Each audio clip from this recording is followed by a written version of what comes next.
ईद उल अजहा पर मुसलमान कुर्बानी के लिए जानवर ज़िबा करते हैं। क्या हो कि अगर इसी ईद उल अजहा पर एक भाई अपने सगे भाई को ही कुर्बान कर दे। ईद कुर्बान के मौके पर आपने कसाई और जानवरों के किस्से तो बहुत से सुने होंगे और सोशल मीडिया पर बहुत सारी वायरल वीडियोस भी देखी होंगी। कहीं जानवर कसाई के काबू में तो कहीं कसाई के काबू से बाहर। ऐसी एंटरटेनमेंट तो आपने बहुत देख ली होगी। अब थोड़ी खौफनाक सच्चाई बयान करते हैं। लाहौर में ईद के दिन सफाक भाई ने अपने ही भाई को गोलियां मारकर हलाक कर दिया।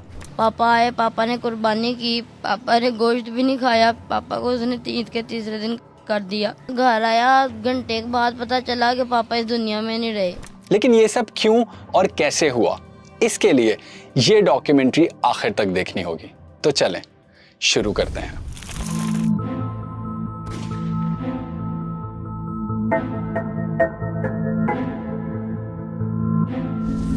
लाहौर के बागबानपुरा में एक शख्स रहता था जिसका नाम था इमरान अशरफ। इमरान 4 भाइयों में सबसे बड़ा और कारोबारी होने के साथ साथ काफी मालदार आदमी भी था। 1-2 लाख की रकम से फैमिली की मदद करना उसके लिए ज्यादा बड़ी बात नहीं थी। लेकिन जब बात आई 4 करोड़ रुपए की तो यहाँ से ये कहानी ही पलट गई। 4 करोड़ मांगता था, कहता था मुझे पैसे दो, मैंने अपने बच्चों को देनी है, मैंने खुद लेनी है। इमरान अशरफ को ये दौलत ना तो विरासत में मिली, ना कोई सिफारिश और ना ही कोई गॉडफादर था जिसका हाथ सर पर हो और वो कामयाबियों की सीढ़ियां चढ़ता जाए। वो अकेला बिजनेस माइंडसेट के साथ अपना हर ख्वाब पूरा करना चाहता था। गुज्जर बिरादरी का ये शख्स जवानी में घर से निकला। इमरान के खानदान का रिवायती कारोबार दूध फरोशी का था, मगर इमरान ने सोच लिया था कि वो अपनी मंजिल खुद तय करेगा।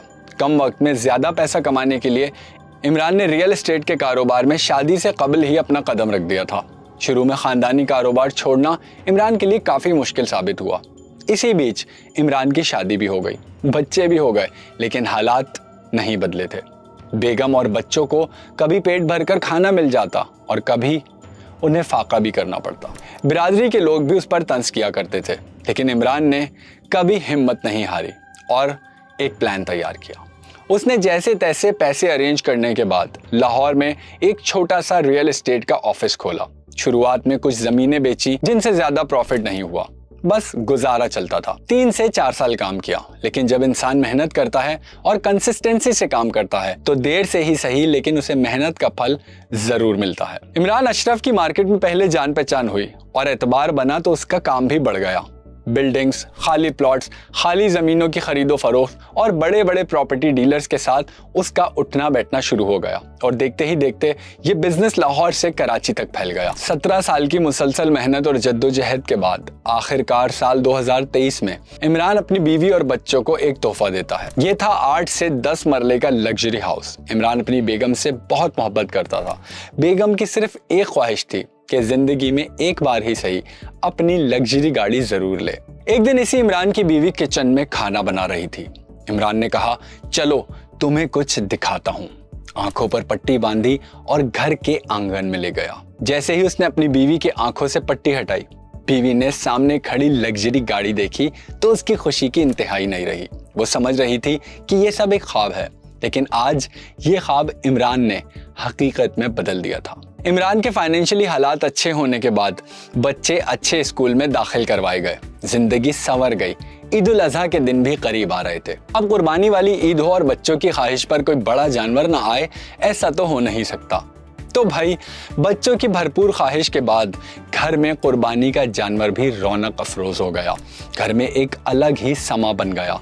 बच्चे सारा दिन जानवर के साथ खेलते, वक्त गुजारते और इन बच्चों को खुश होता देखकर इमरान अपनी कामयाबी पर बहुत खुश होता। लेकिन उसे इस बात की खबर न थी कि उसकी ये खुशी किसी के दिल में जाने अनजाने एक ऐसी खामोश आग को भड़का रही है जो एक दिन इमरान को ही जलाकर राख कर देगी। सीने पे मारे, पापा को उसने 2 मारे, पापा नीचे गिर गए, उसने पापा गिरे हुए पापा को इतने फिर मारे।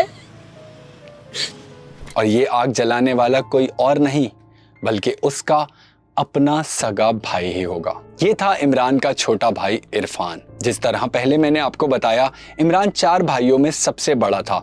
बाकी 3 भाई नॉर्मल लाइफ गुजारते थे, यानी एक मीडियोकर लाइफ। कोई लग्जरी लाइफस्टाइल नहीं, कोई गाड़ी नहीं, कोई बंगला नहीं। करीबी लोग बताते हैं कि इमरान के पास पैसा और दौलत तो थी, मगर अकड़ नहीं थी। वो एक बाप की तरह बड़े भाई होने के नाते अपने सारे भाइयों का ख्याल रखता, उनके घर राशन पहुंचाता, माहाना अखराजात का बंदोबस्त करता। चंद माह पहले ही उसने इसी इरफान को कारोबार शुरू करने के लिए 8 से 10 लाख रुपए दिए, मगर इरफान की आंखों में वो 10 लाख समा ही नहीं रहे थे, क्योंकि उसे और ज्यादा की तमन्ना थी। भाई की दौलत पर अपना कब्जा और हक वो दोनों ही समझ बैठा था। वो देख रहा था अपने भाई का घर, उसकी गाड़ी, उसके बच्चों का लग्जरी लाइफस्टाइल। ये सब कुछ देखकर इरफान के दिल में कुछ ऐसा अंदर ही अंदर पनप रहा था जो इस सब को तहस नहस करने वाला था। और हर गुजरते दिन के साथ उसकी ये हसद और जलन मजीद बढ़ती जा रही थी। जब अब्बू का स्ट्रगलिंग टाइम था ना, तब ये छोटे थे, लेकिन अब्बू को इनका बड़ा एहसास था। अब्बू को बस इनका एहसास ही लेके बैठ गया। इन्होंने फिर हसद शुरू, जब अब्बू ने तरक्की की तो इन्होंने अब्बू से हसद शुरू कर दिया। फिर वो रात आती है, यानी 26 मई 2026, मंगल का दिन। अगले दिन ईद उल अजहा का दिन था। रात को जब घरों में ईद की तैयारियां हो रही थीं, इमरान की बेगम उसी रात बच्चों की शॉपिंग करवा कर लाई थी। बच्चे अपनी शॉपिंग को देखकर खुश हो रहे थे कि अचानक दरवाजे पर दस्तक होती है।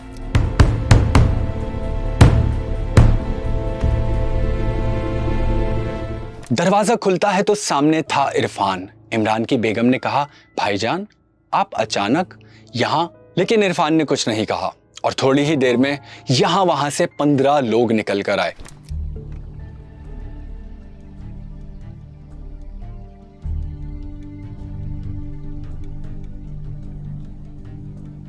जिनके हाथों में डंडे, लोहे की रॉड्स और प्लास थे।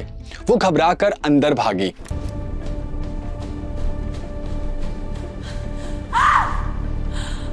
घर में शोर शराबा, डर और खौफ का माहौल बन गया और उन्हें देखकर इमरान अशरफ समझ गया था कि हम में से शायद आज कोई जिंदा नहीं बचेगा। इमरान की नजर अपने बड़े भाई पर पड़ी तो उसके हाथ में भी एक अदद डंडा था। वो आगे बढ़ा और कहने लगा, मैंने तुमसे 4 करोड़ रुपए लिए थे, मगर तुमने अभी तक नहीं दिए। इमरान ने पूछा, 4 करोड़? किस बात के? आपके वाला साहब वैसे अपने भाई की मदद करते थे? पहले करते थे, फिर पापा के हालात खुद ठीक नहीं थे, पापा ने करना छोड़ दिए। उसके बाद वो कहता मुझे 4 करोड़ दो। इरफान ने कहा, तुम्हारे पास घर है, गाड़ी है, एसी लगे हैं, अब तुम कुर्बानी भी कर रहे हो। लोग हमारा मजाक उड़ाते हैं, तंज करते हैं। मेरे बच्चों के पास कुछ नहीं है। अगर तुमने ये सब हासिल किया है तो मुझे भी वैसी ही जिंदगी चाहिए। इमरान ने समझाने की कोशिश की, लेकिन उसने कहा, मैं भी किराए के घर में रहता हूँ। मैंने 17 साल से मेहनत की, तब यहाँ पहुंचा हूँ। मैं तुम्हारी मदद कर सकता हूँ, लेकिन 4 करोड़? ये रकम इमरान के लिए देना मुमकिन नहीं थी। मगर इरफान ना सुनना नहीं चाहता था। उस घर में लड़ाई शुरू हुई, मारपीट तक बात आ गई। फैमिली के सभी अफराद को मारा गया, गालियां दी गई, बच्चों के सामने धमकियां दी गई। ये कहा गया कि कल तुम्हारे बाप को जिंदा नहीं छोड़ा जाएगा। और उस घर में एक अजब सा सन्नाटा छा गया। बच्चे अपने ही चाचू की बात सुनकर अभी मामला समझ ही नहीं पा रहे थे कि ये सब हुआ क्या है। पुलिस ने इमरान और इरफान दोनों भाइयों समेत 15 से 20 लोगों को, यानी जो हाथ में आया उसे गिरफ्तार किया गया और थाने में पुलिस ने दोनों भाइयों में सुलह करवा दी। ये दोनों भाई तो घर रवाना हो गए, लेकिन इमरान के बच्चे और बेगम अब भी ट्रॉमा से बाहर नहीं आए थे। जो रात बच्चों की गली में बंधे कुर्बानी के जानवर के साथ गुजरती थी, आज बिल्कुल सन्नाटे में गुजर रही थी। पूरी रात वो बच्चे डर से थर थर कांपते रहे और कानों में बस एक ही बात गूंजती रही कि कल तुम्हारे बाप को जिंदा नहीं छोड़ेंगे। खैर, जैसे तैसे ये रात गुजरी। किसी को नहीं पता था कि कल सुबह क्या होने वाला है। फिर आता है वो खतरनाक दिन जो हमारे लिए तो खुशी का दिन था, यानी ईद उल अजहा का दिन, 27 मई 2026। मुल्क भर में कुर्बानी की तैयारियां हो रही थी। लोग मसाजिद में और ईदगाहों की तरफ जा रहे थे, मगर इमरान अशरफ के घर एक खौफ का माहौल था। इमरान ने बच्चों और बेगम को समझाया, परेशान ना हो, तुम्हारे चाचू थोड़े जज्बाती हैं, गुस्सा कर जाते हैं। अभी देखना, ईद की नमाज के बाद वो घर आएंगे, माफी मांगेंगे और मुझसे गले मिलेंगे। लेकिन ईद के पहले दिन इरफान अपने भाई के घर नहीं आया। फिर अचानक ईद के तीसरे दिन, यानी 29 मई 2026 को इमरान मामूल के मुताबिक रहमान बाजार में हेयर ड्रेसर की दुकान पर पहुंचा। शायद उसने सोचा कि कल का मामला वक्त के साथ ठीक हो जाएगा। शायद उसने सोचा कि भाई मना लेंगे, मगर वो नहीं जानता था कि इरफान ने अपना वादा याद रखा हुआ है। दुकान में कस्टमर्स की लाइन लगी हुई थी, काम जोरों पर चल रहा था, ईद का दिन जो था, और तभी इरफान उस शॉप में दाखिल होता है। उसके हाथ में एक अदद वेपन था और उसने बगैर कुछ सोचे समझे सामने बैठे अपने भाई इमरान अशरफ पर बैक टू बैक गोलियां चलाना शुरू कर दी।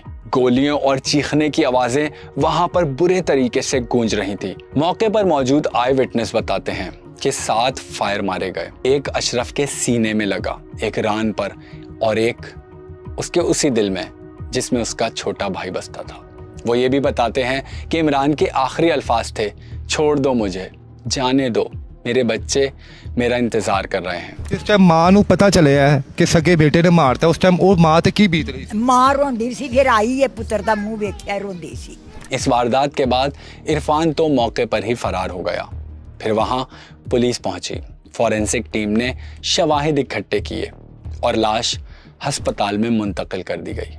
मुलजिम इरफान अब भी फरार ही था। इस वक्त जब मैं ये वीडियो रिकॉर्ड कर रहा हूँ, पुलिस ने इरफान की गिरफ्तारी के लिए इक़दाम तो शुरू कर दिए हैं। जगह जगह छापे भी मारे जा रहे हैं और इमरान के बाकी भाइयों से और इमरान की बेगम और बच्चों से भी इन्वेस्टिगेशन चल रही है। मगर जो सवाल पीछे रह गया है वो यही है कि इस घर में बच्चे क्या सोच रहे होंगे जिनके बाप को उन्हीं के सामने धमकी दी गई थी और अगले दिन वो धमकी पूरी भी की गई। आज की क्राइम स्टोरी इस बीमारी को रिफ्लेक्ट करती है जो हमारी सोसाइटी में तेजी से फैल रही है कि दूसरे की मेहनत का फल देखकर अपनी मेहनत नहीं बढ़ाते बल्कि उसका फल छीनने की सोचने लगते हैं। जेलेसी, जी हाँ, जेलेसी। इमरान ने 17 साल लगाए, मेहनत की, दिन रात एक करके दौलत इकट्ठी की, अपने लिए नहीं बल्कि अपने बीवी बच्चों और भाइयों के लिए। और उन्हीं भाइयों में से एक ने इमरान को 4 करोड़ रुपए ना देने के एवज गोलियों से भूनकर हलाक कर दिया। आखिरकार अपने दिल में लगी सालों की आग बुझाने में इरफान कामयाब हो गया था। मैं मुकम्मल थ्रेट है उनकी तरफ से। वो कह रहे हैं कि जैसे जो आपके बाप का हाल किया वही सबका करेंगे। आपको क्या लगता है कि इरफान की गिरफ्तारी कितनी मुमकिन है और कितनी जल्दी हो सकती है? तो आज की इस क्राइम स्टोरी में एक पहलू बहुत ही अजीब है कि जिन 4 करोड़ रुपए के लिए इरफान ने अपने भाई की जान ली थी, वो 4 करोड़ तो वो वसूल ही नहीं कर पाया। तो इस जान लेने से क्या उसके दिल की आग बुझी? आपको क्या लगता है? अपना जवाब मुझे कमेंट सेक्शन में जरूर बताएं।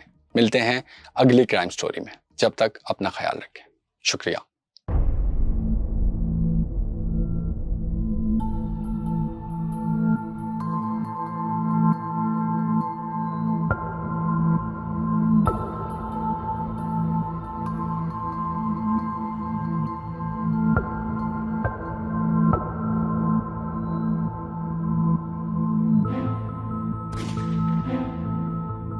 Thank you.